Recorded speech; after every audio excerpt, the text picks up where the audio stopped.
రాజు అపర్ణాదేవిని, బామ్మగారిని పక్కకు తీసుకొని వచ్చి, ఈరోజు అప్పుకి, కళ్యాణ్‌కి శోభనం ఏర్పాట్లు జరిపిద్దామని చెప్పేసైతే అంటూ ఉంటాడు. ఆ మాటలు వినగానే అక్కడ ఉన్న వాళ్ళిద్దరూ అయితే ఒక్కసారిగా షాక్ అయిపోతూ ఉంటారు. ఇంతలో అక్కడ ఉన్న అపర్ణాదేవి మాత్రం, "అదేంటి నీ గురించి నువ్వు ఆలోచించుకోమంటే, వాడి గురించి ఆలోచిస్తున్నావేంటి?" అని చెప్పేసైతే అడుగుతూ ఉంటుంది. ఆ మాటలు వినగానే అక్కడ ఉన్న రాజు మాత్రం, "మీకు ఏమీ అర్థం కావటం లేదు. నా ప్లాన్స్ నాకు ఉన్నాయి" అని చెప్పేసైతే అంటూ ఉంటాడు. ఇంతలో అక్కడ ఉన్న వాళ్ళ బామ్మగారు మాత్రం, వాళ్ళ సంగతి ఎందుకు నీకు పక్కన? నీ సంగతి ఏంటో నువ్వు చూసుకోవచ్చు కదా!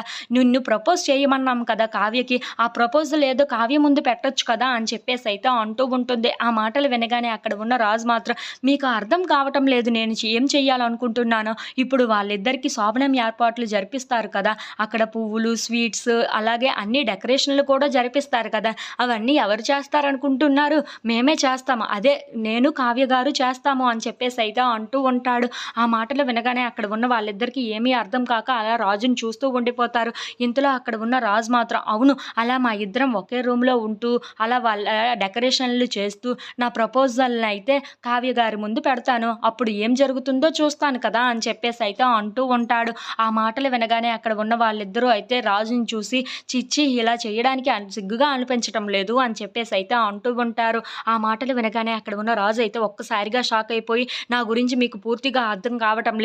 నేను ఏం చేస్తానో చూడండి. ఈరోజు ఎలాగైనా సరే కావ్యకి ప్రపోజ్ చేసేసి తన మనసులో ఉన్నది ఏంటో నేను ఖచ్చితంగా తెలుసుకుంటాను. అలాగే మా ఇద్దరి ప్రేమ చిగురించే విధంగా కూడా చూసుకుంటాను. మీరు ఈ పనులు మొదలుపెట్టండి ముందు" అని చెప్పేసైతే అంటూ అక్కడి నుండి వెళ్ళిపోతూ ఉంటాడు. ఆ మాటలు వినగానే అక్కడ ఉన్న అపర్ణాదేవి మాత్రం, "వీడు చెడగొట్టేటట్టే ఉన్నాడు" అని చెప్పేసైతే అంటూ ఉంటుంది.